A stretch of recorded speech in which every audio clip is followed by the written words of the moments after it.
Hello, today's video is about dyslexic teaching tips. My name is Eleanor if you're new to this channel. I go by Radically for Jesus on YouTube. It's been my ID for a long time. I usually help ladies like me who are Christian, who are looking for videos on homemaking, homeschooling, sewing, being a wife, and I do faith talks and things like that in general. There's really all sorts of topics, so if any of that is interesting to you, hang around and subscribe. And if not, great to see you. On to today's topic. I wanted to go over, a friend of mine has a new situation where she's going to be helping to teach some dyslexic students. So I wanted to basically write up something to offer that because both of my kids are dyslexic. However, I thought, you know what, I'm just going to make a video because it's so much easier. You can cram so much more into a video than I can writing it out. And I can go ahead and put it on my account and maybe help someone else who's watching. So hopefully somebody will find this helpful. So I'm going to try to generalize the tips and things that I have. Keep in mind, I am coming at this from a perspective of a homeschooler. If you happen to be a public school teacher watching this, I'm sure you could certainly apply some of these tips to dyslexic students in your classroom, or maybe kids who haven't even been diagnosed with dyslexia, but you think they might be. Because I think there's a lot more kids that fall into that category, that we suspect there's something going on, but we don't quite know what. So in general, a lot of these will work, I think, for struggling readers, or just maybe an older child who's more of that teen. A lot of things translate into those later years, so I am told. Keep in mind, my own children are 7 currently and 11, and both of them are about to go up to the next age, but still, my kids are not older yet. However, I can easily see how many of the things that I have learned to do so far will translate out into those teens and high school years. I've read just so much on the topic ever since I figured out that my kids were dyslexic, and I feel like I've absorbed a ton. I feel like a giant sponge of this stuff, but I also feel like I am still learning. So please don't take me as a complete expert on this at all. I am not. I am just a mom who was really worried about her kids' progress and wanted to do the best for them that I could do. So on to some tips. First tip would probably be find other like-minded people. If you are a mom and you're worried about your children, then find a group that fits that niche. Personally, I am in a group called Homeschooling Dyslexic Kids. I happen to be an admin there. I've mentioned it before. It's not my group, it's my friend Kelly's group. However, awesome group. It has been a valuable resource for me to have other moms going through the exact same thing. Perhaps your kids are public school. There are some groups out there for that as well. I am not in those since I don't public school my kids. But you may want those, and you may want both. Whatever you want to do, but I recommend getting some fellowship, if you will, on that topic. Also, study. I cannot emphasize this enough. I've had to do a ton. I would like to say there's an easy way or an easy link I could give you and absorb everything, but you're not going to be able to. It's going to take time, but if you're really dedicated to doing the best you can with teaching your child or your student or whatever you're doing, you're going to have to put a lot of time into it. I will not lie to you there. You're going to have to figure it out because there's a lot of stuff out there that can help you do better, but you have to figure out how to do that, and you're probably going to make a lot of mistakes along the way. No, I did. Totally have made a lot. And I don't know how many times I've sat and pushed, and to the point that me and my kid were both like in tears trying, and then I realized that there are better ways to do things. So it isn't perfect. There's always going to be a certain amount of struggle through it. It's just part of learning. And for the kid with a language disorder or a learning difference, as I prefer to say, it's going to happen. So let me think. On to the next major tip would be go to those resources. One of them I can tell you off the top of my head is, I think it's brightsolutions.com, but basically if you simply Google Susan Barton, that is one of the biggest curriculum makers for dyslexic children. She, whether you're wanting to use the curriculum or not, has a huge amount of resources and videos on learning how to teach dyslexic children. Now, grant you, most of hers is geared toward the early learning struggling reader, but a lot of the information on those sites can also help for the later years as well. So wherever you're at, I really recommend going through it. It is a very vast learning resource on that site with lots of links and lots of videos. And speaking of video, do not underestimate YouTube. Personally, I learned so much off of YouTube. I googled how to teach dyslexic children, as simple as that, and I found so many other videos of other people doing maybe a therapy or reading therapy, just other curriculum makers talking about what makes them different and all sorts of things. You will find a lot of resources. Just watching, I think it was a Susan Nolan, watching her do a reading therapy with a child and using the Orton-Gillingham method to teach the reading was a huge thing, just kind of learning by example. So that is something I would recommend. Now, grant you, if you have older students, that doesn't really apply. Hopefully by then they will have a basic grasp of reading. But realize they may not. There are some really profound dyslexic students that just have not gotten it by that point, and you may have a much greater struggle. It depends on where the child is, but one of the things, if you are completely unfamiliar with dyslexia, I really recommend go to that Bright Solutions website or the All About Reading website. Both of these sites have really awesome dyslexia symptom checklists, and they can help you determine if that might be an issue. It can kind of help a parent decide, okay, do I need to seek a professional evaluation, or do I need to maybe start teaching for this with this in mind? Those checklists were very valuable to me because there's a lot of stuff on them that you would never ever think was related to dyslexia.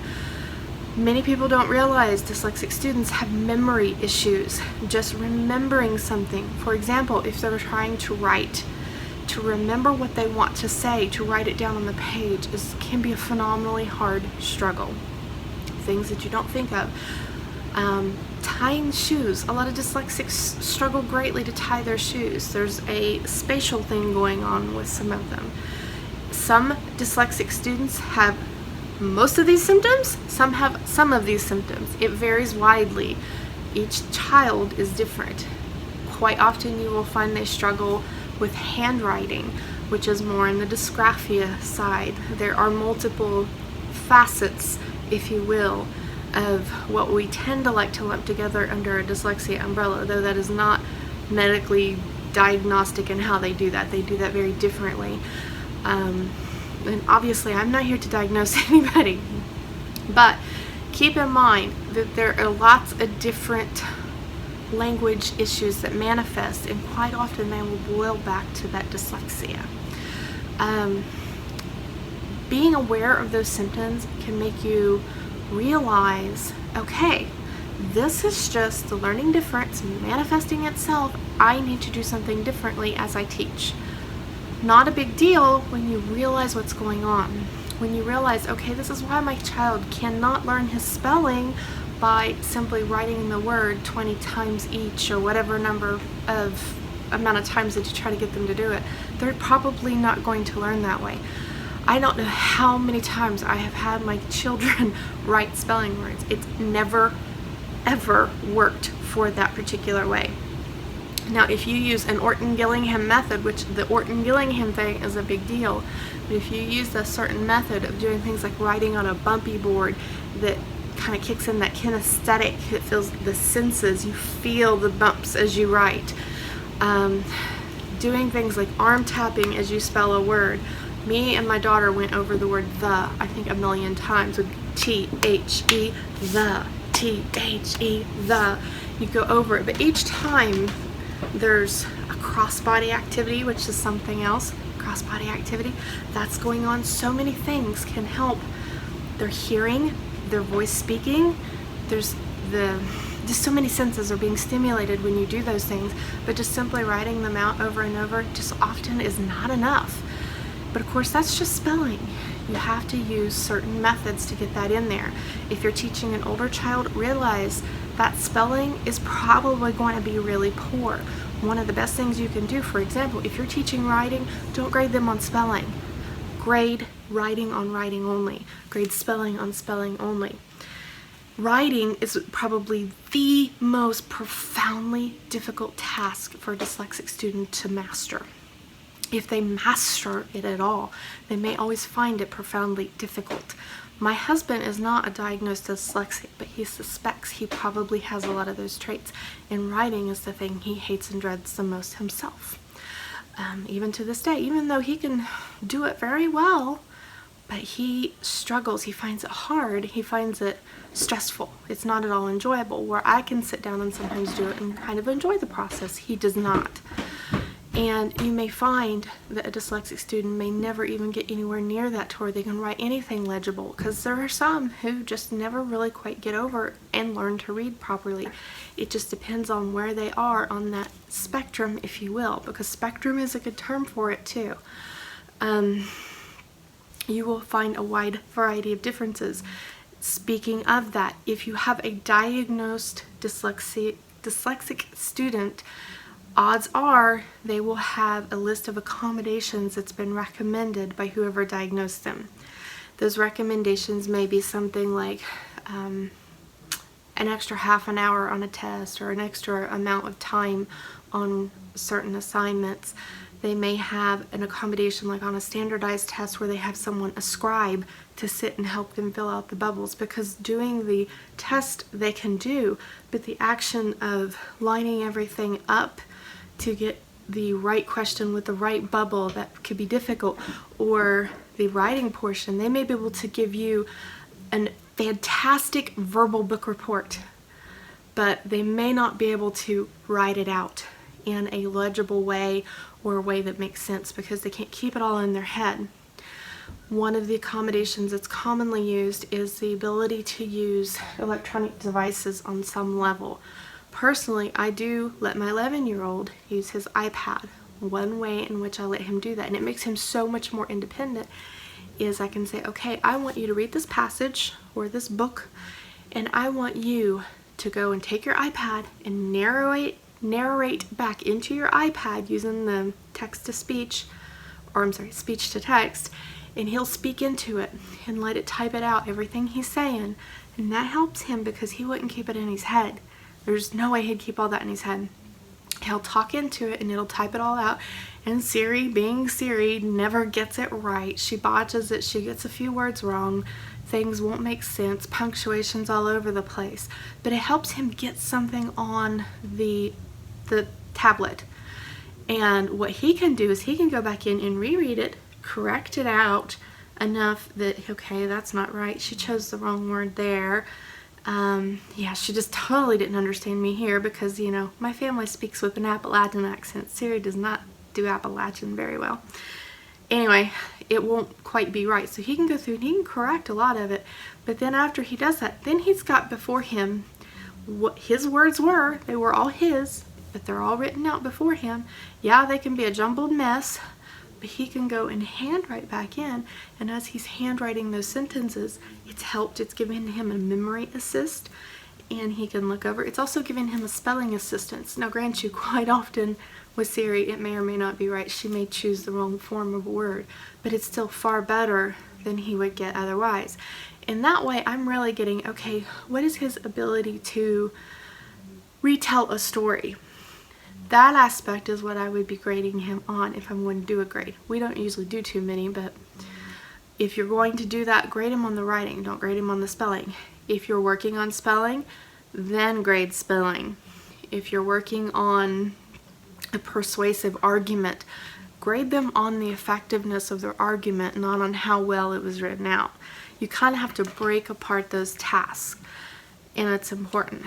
And I know some people watching this video, or in general, I've just heard this a lot. They're like, why should a dyslexic student get an accommodation? My student, you know, doesn't get that, and they have to be able to learn to do that. They have to be able to function and write all of this out on their own one day. While it is true, the more they can do on their own, the better off they will be. I do not argue that. But one thing I would say to you is, if you have a handicapped person, would you take away their wheelchair? If you have a blind person, would you take away their braille? No, you would not. It is an assistance. something that someone needs to help level a playing field, and there's nothing wrong with leveling that playing field so that child can have a chance to show what they are capable of, because dyslexia is not an intelligence issue. It does not mean the student is slow or a poor learner in general. You can have an excellent mind. I will give you an example. My son, sometimes when you talk to him, where he struggles with expressive and receptive speech, sometimes he might sound a little slow because he's not processing the language aspect, and you may have to repeat something and you're like, okay, what's going on? Why aren't you getting it? But once it clicks, it clicks. He understands perfectly. It's more of a auditory delay of sort, I guess you might call it, but it is not intelligence. This child can sit down and listen to history from videos or from audiobooks and retell you every detail perfectly and understand deep concepts that most adults would not understand or get. He is not in any way stupid. No, not even close. It is just there is a language difference there going on in his noggin, but he has an amazing ability for visual memory. He can look at something visually and see a patterning that I probably won't see. He can remember the details of something visual weeks down the road that I sure totally would never remember. It's a learning difference. He has really good skills in some areas and skills like the language where he struggles. A dyslexic student will also struggle phenomenally with foreign language. If they struggle with their own native language, they are going to really struggle with foreign language. Many dyslexic students, if they're going to go on to college, usually have to have an accommodation to not have foreign language. Now what they can do, and they do exceedingly well, is American Sign Language or some form of sign language. They do very well at that because it's visual. So it just depends on the child. There are certainly exceptions to that. There are some who go ahead and learn a foreign language, be it Spanish or French or whatever, but realize they're going to struggle and they're going to need heavy accommodation in whatever is recommended for that particular kiddo. So keep that in mind. Foreign language is going to be a bear. Subjects like history, you will probably find they don't struggle very much in if they find it interesting at all. But of course, a lot of kids, it depends on their interest. My kids do pretty well at it. Even my daughter, who's not nearly as interested in it right now, she still remembers a lot if you go through audio, if she hears it. My son, I'm not kidding, he will remember everything about it. Right now, there's certain areas of history, I'm like, he's keeping me on my toes big time. Best thing that you can do with history is audiobooks. Let them have their lessons in audio. Let them do any papers that are needed by speech to text or typing them out. That way they can use that assistive technology. If not, let them deliver a report verbally to you. That can certainly be an option if the tech isn't something that you're comfortable with. Verbal is perfectly fine. That would be my recommendation for that, is just going with audio and verbals. Let me think. Math is a huge area. Math, my dyslexics are both pretty good at, but where they do struggle is when you go to explain an initial concept, quite often just explaining is not enough. Even just showing a quick picture or a diagram in a book, not enough. It's better, but it's not enough. What they usually need is a physical demonstration of something they can touch and move around and really see and make more sense with. That's why I happen to be a big fan of Montessori stuff, and I'll use like the Montessori beads. Math, you see, is another visual thing where they have the blocks. You can use those. But no matter what your math concept is, it can be place value, download a place value slider or some sort of gadget or thing that can help demonstrate the concept of place value. With clocks, a clock that you can move, touch, and stuff like that, it greatly helps to have something, some object, a manipulative, as they call it, We have oodles of math manipulatives. As you've probably seen, if you've seen one of my other videos, I have an entire video on math manipulatives. But those manipulatives are very valuable. Same when you're learning to spell. Having some things, those tiles to move around helps a lot, because then the child's not focused on the process of forming a letter. They can just move the tiles. And it's a real quick process in comparison to have them painfully write out everything. Because believe me, most dyslexics, it seems, really struggle with the whole handwriting thing, and that goes a bazillion times slower, and it's hard, and they even have hand cramps, it seems like, a little more than average, but they find it just so difficult. My daughter really struggles with the whole dysgraphia thing, so having tiles that can be dropped down to simply practice spelling makes things go 1,000 times easier. And the good thing about an assistive technology, whether it's tiles when you're spelling, or whether it is using an iPad or a tablet to use the text-to-speech and speech-to-text, all those functions, that technology helps that student cover much more ground. The same with audiobooks. Some people are like, well, that ear reading, as they call it, is not the same as eye reading, and you're not learning. It is different, but ultimately the information is still coming in here. And what that really does, and why it's so critical, is it lets the child read a book that is on their intelligence level, but it may not be that book may be nowhere near on their ability to actually read it and decode it. A decoding level is far different than an intelligence level. What my little daughter can decode and read are very simple books. She's still learning. She can decode some things, but they're simple. But her intelligence level is much higher, and her maturity is much higher. Audiobooks can still enrich that, and it lets you cover a bazillion times more ground than you would ever cover if you only stuck to what a child can decode on their own. The same for writing. My son can sit down and write a very limited amount. If you just say, okay, write me a paragraph on whatever you want to write about. You know, he can be talking about Minecraft or something he loves, and it will be very limited, very short, because believe me, he will make those sentences as short as humanly possible so he doesn't have to do as much.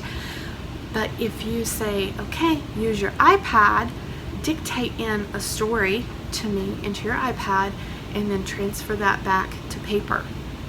And sometimes I don't even have him do the transferring it back to paper. I just want to see, what kind of story can you tell me? And he will give me a big, long, rich, beautiful story into that iPad. Far different than what he would actually write out.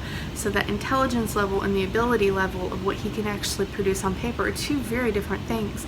And I think you have to work on both. I don't think you should rely on the technology and accommodations to the point that you never try and you never push to gain as much of that skill that you can, because yes, you want them to be able to sit down and write a big long story, but you also need to give them an ability to stretch those legs, if you will, on those other areas. They would never do that if you only boxed them into what they can physically write out or can to do without any help or assistance whatsoever. It's like taking the wheelchair away from a person who can't walk or use their legs. It's not, I don't think that's right. At one time, I had a different opinion until I was put into the shoes of a mom of a dyslexic child. My opinion changed pretty radically, because then I realized I can hold my kid back and make them do only what they're capable of doing. They can't help that.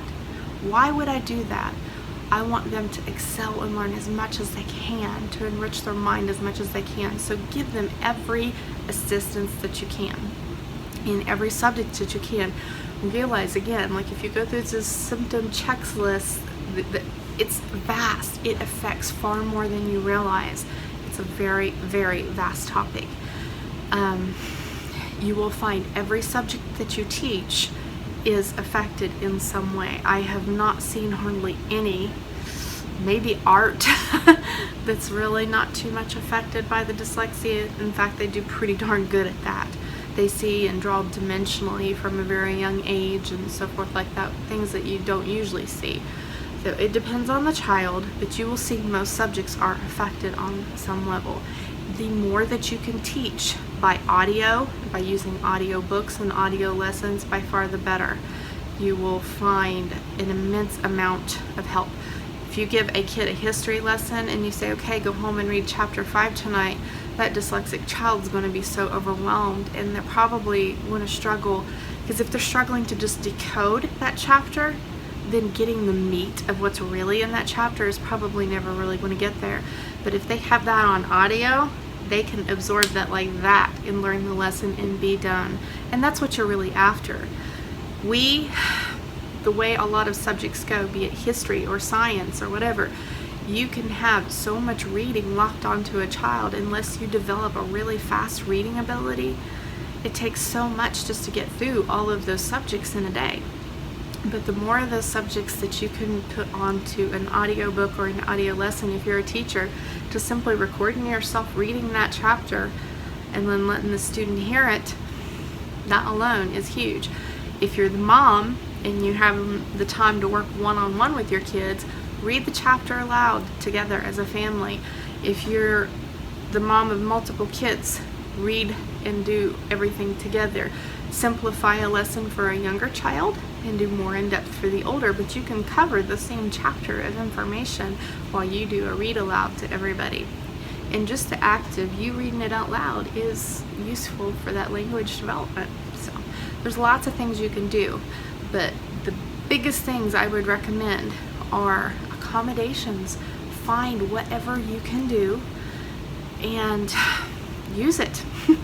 Don't shy away from it, because I really, really believe that you're helping further that kiddo far more than they would ever further if they didn't have some sort of accommodation. Now, you might be up against rules depending on where you are and the situation you're dealing with, especially if you're the public schooler or something like that. Do the best you can with what you got. But I strongly recommend accommodations, and I strongly recommend just learning about it. Learning what makes a dyslexic person tick is huge information in helping to understand. They're not trying to be obstinate. They're not trying to not know or not understand. They usually really want to please you. Very rarely, I think, does a kid not want to. The last thing they want is to be forced to read aloud in class and be embarrassed. You have to be very, very careful about that with a dyslexic child in their public school. Asking them to read aloud is just going to annihilate their confidence. Don't do that to them. Even an older one that's got pretty good reading experience, you're better off if you do not do it. That's one major thing, no reading aloud. If they're willing to and they volunteer, completely different matter.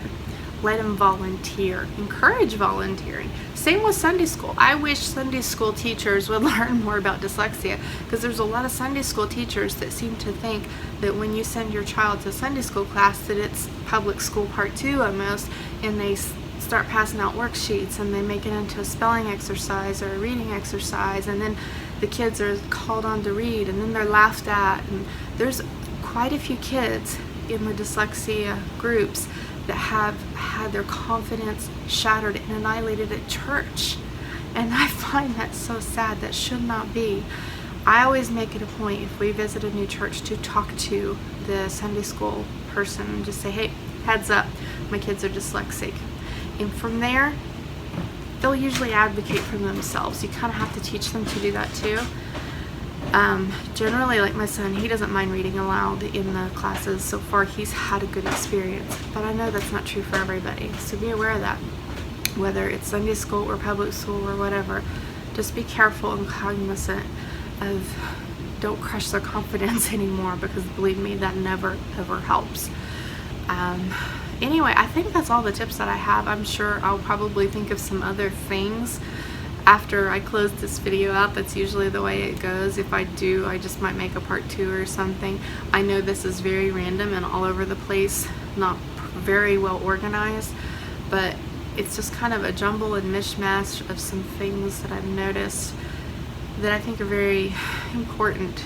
The accommodations, I know I've harped on it over and over, but it is critical. Kids need them if they have any kind of a learning difference, because it may be a completely different area, but you really, really need to be aware of that And if there's one thing that I would say you have to do if you got a dyslexic student is learn about dyslexia, absorb as much as you can, make yourself a sponge, because you really do have to approach teaching pretty different. So I hope this has been helpful. If you guys also have any tips, please feel free to share them in the comments. If you have questions, feel free to ask. I will do my best. Can't promise I can answer everything, but I will try. I try to be pretty open about these things. I've tried to teach my kids about what it's all about and not hide from them the diagnosis and stuff like that. I want them to be aware. I want them to be able to self-advocate and say, hey, I need this. I can do this task that you want me to do, but I need this to be able to do it. Or I will do my best with what I have. Sometimes they have to be able to do that too, but just say, hey, I am dyslexic. This is going to be hard for me, just so you know. Because sometimes they have to be able to do that. So anyway, I hope it's been helpful. Have a blessed day.